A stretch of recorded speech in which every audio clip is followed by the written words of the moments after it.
பண்ணுறாங்கன்னா, ஹோட்டல்ல இருக்கவங்களே கூட்டிட்டு வந்து இங்க அடிபட்டு ஒருத்தர் இருக்கார்ல, அவர தூக்கிட்டு போறதுக்கு சொல்லியிருக்காங்க. அவரு பார்த்தா இந்த ஹோட்டலோட ஓனர் தான் போல அவரு. அங்க தான் அந்த சின்ன பொண்ணு நின்னுட்டு இருக்கா. அந்த சின்ன பொண்ணுட்ட 2 பேரும் வந்து கேட்டுக்கிட்டு இருக்காங்க. "இவர காப்பாத்துனது யாரு?" அப்படிங்கிற மாரி கேட்குறாங்க. உடனே அந்த பொண்ணு சொல்றா, "அவங்க பேரெல்லாம் சொல்லல. காத்து மாரி கிளம்பிட்டாங்க." அப்படிங்கிற மாரி சொல்லிக்கிட்டு இருக்கா. உடனே இவங்க 2 பேரும் சொல்றாய்ங்க, "அப்படியா? அப்படியா? உங்க கரடிய வந்து கொன்னத பார்த்தா மண்டையே அதுக்கு பொளந்திருக்கு தெரியுமா? யாரா இருக்கும்?" அப்படின்னு சொல்லிட்டு பேசிட்டே போயிடுறாங்க. இது மேல நின்று அக்கா பார்த்துக்கிட்டு இருக்கா. அந்த 2 பேரும் யாருன்னா, போன எபிசோட்ல கூட மாரு கூட அடிச்சு சண்டை போட்டிருப்பானே, மாருவ கூட தேடிட்டு இருந்தாங்கல்ல, அவைங்க தான். அந்த கேங்கு தான் அது. அவங்க அக்கா இத பார்த்துட்டு அப்பதான் மாருகிட்ட சொல்றா, வந்து நம்மளுக்கு விரிச்ச வலை மாரு அப்படிங்கிற மாரி சொல்லிக்கிட்டு இருக்கா. என்ன அப்படின்னு நான் தம்பி கேட்டுக்கிட்டு இருக்கான். அப்பதான் சொல்றா, இது எல்லாமே இவைங்களோட இடம் தான். இந்த கேங்கோட இடம் தான். இவைங்க தான் வந்து மேப்ல வந்து 100% நல்ல தண்ணியா எப்படின்னு குறிச்சிருக்காங்க. ஏன்னா அப்பதான் நம்ம அங்க போவோம்னு சொல்லிட்டு, நம்ம போனதுக்கப்புறம் என்ட்ரன்ஸ் அப்படியே மூடி வச்சுருவாங்க. அப்போ உள்ள இருக்க கரடி இவங்கள வேட்டையாடிடுமா, அதான் அவங்களோட பிளானே. ஆனால் நம்ம வந்து தப்பிச்சிட்டோம் அப்படின்னோடனே இப்போ தான் மாறு சொல்கிறான், ஐயோ அப்போ மேப்பில் இருக்க எதையுமே நம்ப முடியாது அப்படிங்கிற மாதிரி. அக்கா சொல்கிறா, அதெல்லாம் ஒன்றும் இல்லை, மித்ததெல்லாம் உண்மையாக தான் இருக்கும், கவலைப்படாத அப்படின்னு சொல்லிட்டு நீ போய் தூங்கு அப்படிங்கிற மாதிரி சொல்கிறா. அவன் ரூமுக்கு போயிடுறான். அங்கே போனதுக்கப்புறம் பார்த்தா இந்த ஹோட்டலில் இருக்க அந்த சின்ன பொண்ணு அவள் வந்துட்டு மாறிக்கிட்ட கொஞ்சம் அப்படி இப்படி இருக்கலான்னு வரா. பார்த்தா மாறி என்ன பண்ணுறான், பிடிச்சி தள்ளி விடுறான்.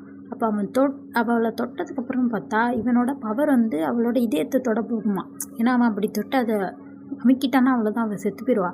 அதை பார்த்தோன்னா அவன் கையை எடுத்துட்டு அக்கா விட்டு கத்துறான். அவங்க அக்கா வந்து நிற்கிறா.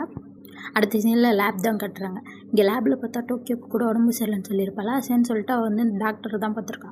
அவங்க சொல்கிறாங்க பார்த்துட்டு, உனக்கு ஒன்றும் பிரச்சனைலாம் இல்லை, நீ லைட்டாக தூங்குனாவே சரியாக போயிடும் அப்படின்னு சொல்லிட்டு தூங்க சொல்லிடுறாங்க. அவள் தூங்கிட்டு இருக்கா.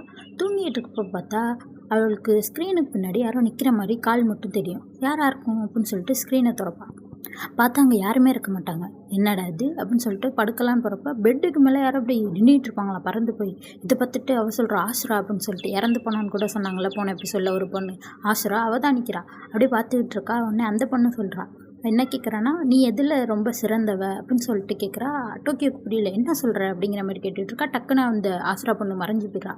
என்ன இருக்கும் அப்படின்னு சொல்லிட்டு பார்த்துட்டு இருந்தா டோக்கியோவோட கால் கையெல்லாம் அப்படியே ஒரு மாதிரி கலர் மாறுமா. அவள் கத்துறா, டாக்டர் டாக்டர்னு சொல்லிட்டு. பார்த்தா இது எல்லாமே கனவு. அப்போ தான் முழிக்கிறாளே. முழிச்சிட்டு கை காலெலாம் பார்த்துட்டு இருக்கா. அப்போ டாக்டர் வந்து கேட்குறாங்க, நீ ஓகே தானே அப்படிங்கிற மாதிரி.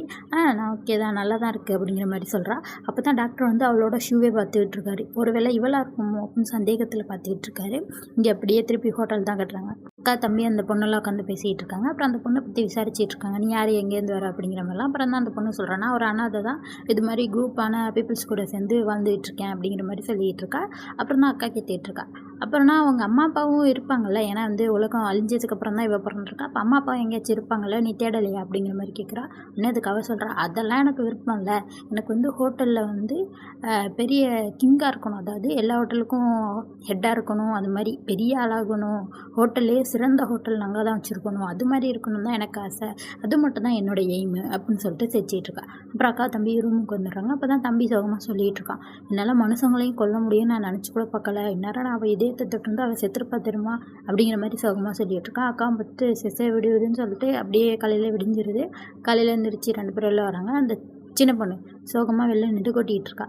அப்போ தம்பியும் அக்காவும் போயிட்டு வரோன்னு சொல்லிட்டு பார்க்குறாங்க. சோகமாக இருக்காளா. தம்பி கேட்குறான், ஏன் என்னாச்சு, நேற்று ரொம்ப ஜாலியாக இருந்தேன், ஏன் இன்றைக்கி சோகமாக இருக்க அப்படிங்கிற மாதிரி கேட்குறாங்க. உடனே அதுக்காக சொல்கிறா, இல்லை ஓனர் வந்து இறந்துட்டாராம், இந்த நேற்று கூட அடிப்பட்டு தூக்கிட்டு இருந்தாங்களா அவரை தான் சொல்கிறா, அவர் வந்து பொழைக்கலையா அப்படிங்கிற மாதிரி சொல்லிட்டு சோகமாக இருக்கா. இப்போ வந்து அக்கா கேட்குற அந்த பொண்ணை பார்த்து, நீ எங்கள் கூட வரியா அப்படிங்கிற மாதிரி. அந்த பொண்ணு இல்லை வரல அப்படிங்கிற மாதிரி சொல்கிறான். உடனே தம்பி சொல்கிறான், அப்படின்னா வந்து பெஸ்ட்டான ஹோட்டலாக மாற்றி கட்டு அப்படிங்கிற மாதிரி சொல்லிட்டு அங்கேருந்து போகிறான். அப்படியே தம்பியும் சோகமாக தான் இருக்கானா. என்ன சொல்லிட்டு வரேன்னா, நானும் இங்கே வளர்ந்துருந்தா இவங்கள மாதிரி தானே இருந்திருப்பேன் அப்படிங்கிற மாதிரி சொல்லிட்டு வரான். சோகமாக இருக்கிறத பார்த்துட்டு அக்காவும் அவன் கையை பிடிச்சி நடந்து போயிட்டுருக்காங்க. இங்கே அப்படியே லேபு தான் கட்டுறாங்க. இங்கே செக்யூரிட்டிலாம் சிசிடிவி கேமரா தான் பார்த்துட்ருக்காங்க. அங்கே வந்து டோக்கியோ தூங்கிட்டு இருக்கா. ஆனால் ரியலில் என்ன ஆகுதுன்னா, டோக்கியோ எந்திரிச்சு அவள் பாட்டுக்கு நடந்து போயிட்டுருக்கா. ஏன்னா இவளோட பவரே தானே, சிசிடிவி கேமராவுக்கு தெரிய மாட்டால. அதோட என்னென்னா இவ கூட இருக்கவங்களையும் அது காட்டாது. அது மாதிரி தான் இவ எந்திரிச்சு கோனாவோட ரூமுக்கு தான் போகிறான். அங்கே பார்த்தா சிசிடிவி கேமராவில் அவன் தூங்குற மாதிரி தான் இருக்குது. அங்கே வந்து டோக்கியோவும் கோனாவை உட்காந்து பேசிக்கிட்டு இருக்காங்க. இங்கே அப்படியே டாக்டர் காட்டுறாங்க. இவர் வந்து டோக்கியோட ஷூ எடுத்து ஃபோட்டோ எடுத்துகிட்டு வந்திருக்காரு. ஏன்னா அந்த மார்க் இருந்துச்சுல்ல செவத்தில், அதுவும் இதுவும் ஒன்றா இருக்கான்னு சொல்லிட்டு பார்க்கறதுக்கு 2த்தையும் மேட்ச் பண்ணி பார்த்தா 2மே மேட்ச் ஆகுது.